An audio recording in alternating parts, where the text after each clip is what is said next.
there, YouTubers, unboxing video time. So, on the channel we have unboxed quite a few power supplies, and here's another one. Out of all the power supplies I have, I don't actually have a 450 watt, so decided to get this one. And this is how it came shipped. Still in Africa. I'm not sure when I will return back to the wonderful USA, but making the best of it, right? I'm getting all kinds of computer crap sent to me here, and just to pass the time, keep myself busy in my free time, and keep the channel going. So you can see a bit of damage there. Hopefully that will not correspond to the power supply. So we shall see, right? It's always a scary thing for me, opening electronics that have traveled, you know, as far as they've traveled, and show up dinged up. So it takes quite a while to get stuff usually. Now, I had one power supply die while I've been here. So what did I do? Instead of just replacing that one, I bought two, right? Even though that one, that was a 1050 watt. So we're not really replacing the wattage aspect, but we are replacing the power supply in the general sense that we have another one. So I think the other one I got was a 550, so this is 450. You know, something looks different about this. Usually these are all wrapped up, I thought, or maybe that's just their competitors. So we'll look at every single one of these connectors. This honestly looks, I don't know, it's been a while since I've gotten the EVGA in, but here's your 4 screws, right? Should be number 632s. Here is the cable, power cable. Looks to be probably only a 3-footer. Let's get this out of here.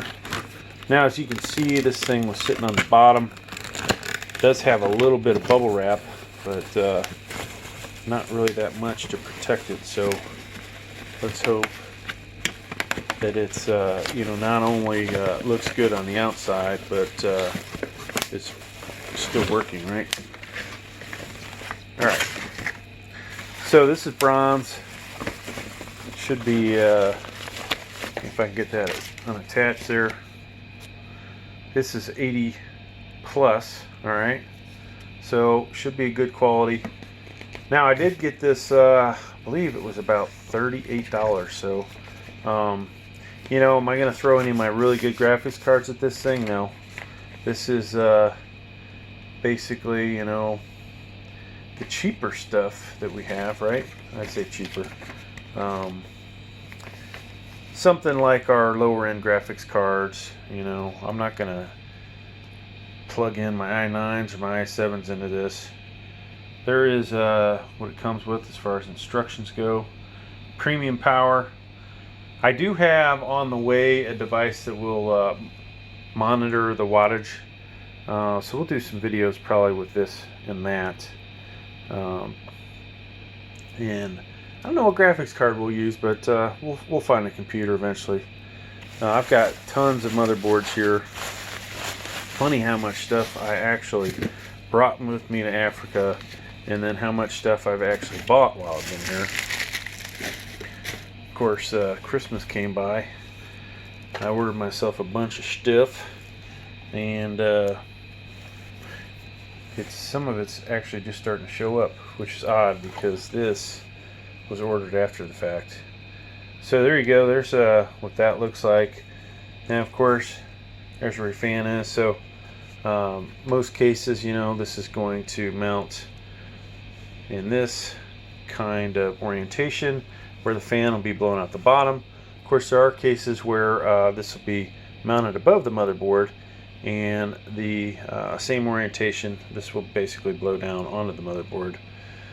That's what it looks like from this side. Of course, there's your switch to turn it on, so don't forget to flip that switch when you actually do your build. If you don't, you're not going to get any power. Alright, so we got a lot of connectors here. can't wait for the day when, well, actually I was about to say I can't wait for the day that they stop doing the Molex connectors, but you know what? I actually like the Molex for case fans. So here is one of the strands. Basically you've got 3 Molex connectors, and then you have a 4-pin there. Here's your graphics card. So you've got basically 2 6+2s, and you know, not really going to drive 2 graphics cards with this power supply. Probably not a good idea. Now, would I put something like a GTX 980 Ti with only this 450? Probably not a good idea, right? Here are the 2x4 CPU connectors. Of course, this will go connect to the motherboard, and so obviously this one does not have a 2x4 or 1x8 plus an additional set of 2x4s, right? This only has these, so you will not be doing extreme overclocking with it. Now I've got our SATA connectors here. So really, here's one set of these. Okay, there's 3.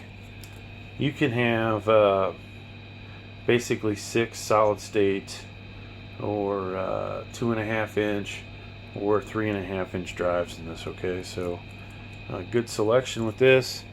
And then the 20+4 24-pin connector. So obviously comes from the power supply to the motherboard, and that's going to do it, folks. Like I said, looks like it survived. EVGA is pretty good. We will test this out and use it, and hopefully it'll work good for many years to come. Thanks for checking out my video. Please like, please subscribe. Thank you.